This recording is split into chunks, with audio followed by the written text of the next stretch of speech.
This week is known as Banned Books Week, which was founded to support the freedom to seek and to express ideas. It also shows that some ideas face a lot more opposition than others.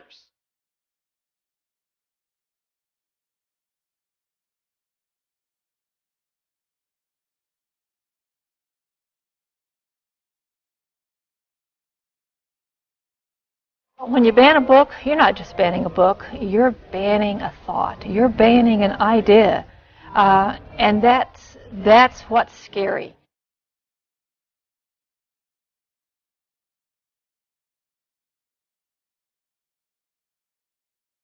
Go to hell. Yes, the demand for U.S. exorcists just quadrupled. According to Rachel Ray for the Telegraph UK, she reports that in the United States over the past 10 years, the number of official priest exorcists has more than quadrupled, from 20 to 50. They say it's an ongoing struggle to keep up with the demand. Now, apparently, there was a lengthy interview that took place with the Telegraph. They state that the two exorcists discuss how the increase in drug and pornography addiction, failure of the mental health care system, and a rise in the popularity of pagan activities such as using a Ouija board to summon the dead are among the factors contributing to the huge increase in the demand for exorcisms in America. Fertility doctors using a brand new technique to eliminate inherited disease have helped a woman deliver a baby with 3 genetic parents. The child, who is now 5 months old, has the usual DNA from his mom and dad, plus genetic code from a female donor. The method was carried out in Mexico by US Dr. John Zhang and his team, as the procedure is illegal in America. It means the child is now free of a fatal disorder known as Lee syndrome, which, carried in his mother's genes, led to the deaths of 2 previous children. Experts say the move heralds a new era in medicine and could help other families with rare genetic conditions. However, critics say it's playing God and insist such controversial techniques have rigorous checks. A new law in Norway means children as young as 6 years old can choose their gender. Until July, Norway was one of 32 European countries that required people to undergo irreversible sterilization before their gender change would be legally recognized. 10-year-old Anna is one of 9 children who have taken advantage of the new measure. It allows Norwegian children to self-identify as male or female with their parents' consent. In some weeks I'm going to have a new passport, and then it's going to say F, my name is Anna, and yeah, that's going to be great. I think it's a beautiful thing that Norway finally can recognize her as the girl she actually feels she is. So far, Norway has not refused a single gender application for an adult or child. There's no requirement for surgical or psychological intervention or approval. Legal officials say the process is simple. Applicants just go online and fill out a form. Meet Jackson Malarker. He's an actor who's transgender, and he's starring in this week's episode of Modern Family. Not only is this the first time the ABC show has cast a child who's transgender, but it's also the first time any TV show has done that. Just a week ago, Transparent star Jeffrey Tambor urged Hollywood to cast more transgender actors and actresses during his Emmy acceptance speech. I would not be unhappy were I the last cisgender male to play a female transgender on television. GLAAD's most recent Where We Are on TV report found there were only 7 transgender roles on scripted shows last season, none of which were on the 5 major broadcast networks. But only some of those 7 characters are played by actors who are transgender. Perhaps that's starting to change. CBS will debut a new show mid-season starring Laverne Cox, marking broadcast TV's first transgender character to be a series regular. And we're not too surprised Modern Family is bucking tradition. After all, its characters have always pushed the boundaries. So why should its casting be any different? A transgender woman has filed a lawsuit against the Cincinnati Public Library on Monday after her various attempts to have her gender reassignment surgery covered by the library's employee health insurance plan. Rachel Dovell has worked at the library for more than 10 years and is now an electronic line assistant, entering data about new collections. She's suing the Public Library of Cincinnati and its insurance company to seek out compensation for the $25,000 the procedure is expected to cost her. She claims the library and the insurer are violating her civil rights by denying her coverage to have gender reassignment surgery, which is recommended by her physician for her gender dysmorphia. Bone-dry weather in California has produced an epidemic of wildfires. There are 7 burning. This one broke out yesterday in the mountains near Santa Cruz. It's already burned 1,100 acres and at least 2 homes. Hundreds more are threatened, and evacuations have been ordered. Iowa is experiencing what meteorologists are claiming to be the state's worst flood ever. As of now, 10,000 people have been evacuated from Cedar Rapids. The flooding is flowing from Wisconsin, which experienced extreme rainfall last week. According to Greg Bulow, the City of Cedar Rapids public safety coordinator, Cedar River is going to crest at 7 a.m. Tuesday morning. He stated the next several hours are going to be critical. This video is incredible. I mean, did you see that? Wow. There's lightning, there's debris flying all over the place. This was captured in Layton, Utah from just a couple of days ago, and a lot of people were convinced that this was from a tornado, but the reality is this was not from a tornado. The National Weather Service went in and they did a storm damage survey, and they were trying to distinguish, was this a tornado? But they said no, this was actually caused by straight line winds. And we were seeing that debris getting pushed in the same direction that the wind was blowing. You can see it barely missed these vehicles. And from what we understand, nobody was hurt in this. Thank goodness. Typhoon Meggy has killed 4 people and injured nearly 330 in Taiwan. The powerful storm has left roughly 3 million households without electricity and disrupted water and transportation services. A 700-ton crane in eastern Taiwan was no match for Super Typhoon Meggy's gale force winds. The storm made landfall Tuesday afternoon. Screams could be heard as Meggy tore scaffolding down from buildings standing in its way. One young woman struggled to retrieve her motorbike.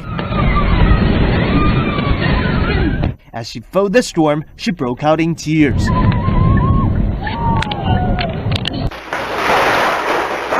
The storm toppled houses and ripped rooftops off, forcing people to flee their homes.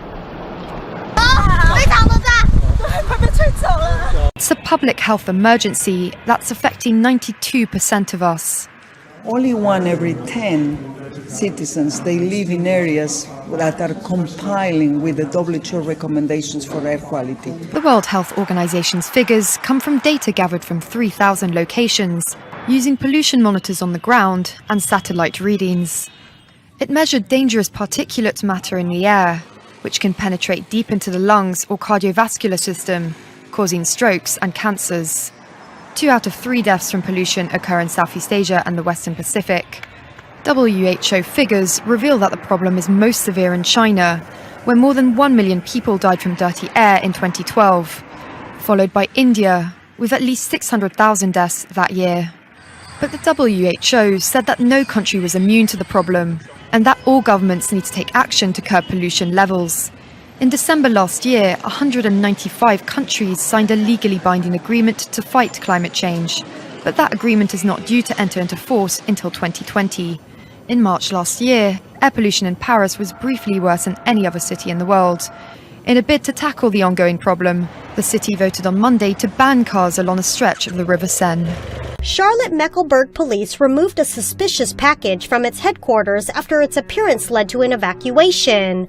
A post on the department's Twitter page said a dog alerted to the package after an employee saw it. A robot removed the package, and around 6 police cars followed by a fire truck fashioned a motorcade heading down a road outside of downtown Charlotte.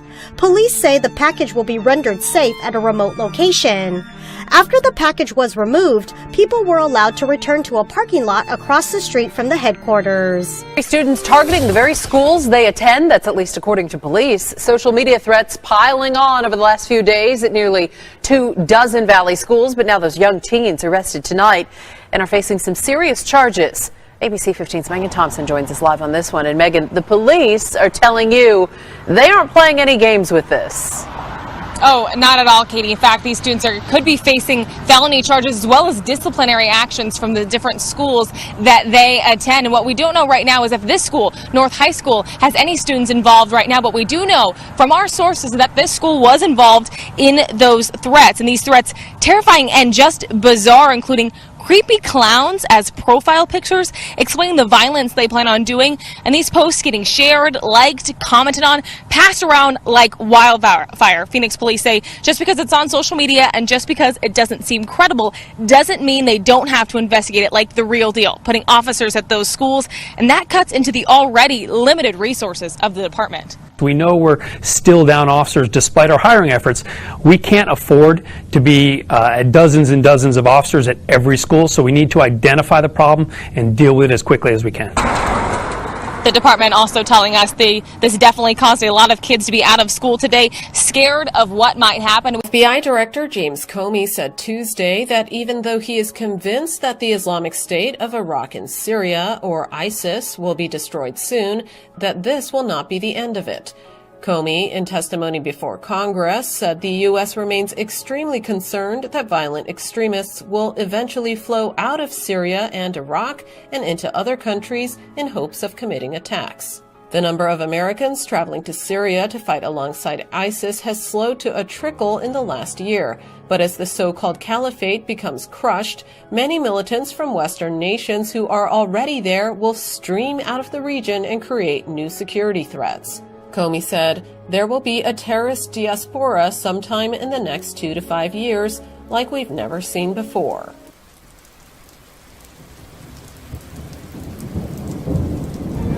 A bevándorlási válság kezdete óta vészesen megnőtt a terrortámadások száma Európában. Itt is megtörténhet. Ne kockáztassuk Magyarország jövőjét. Szavazzunk nemmel október 2-án.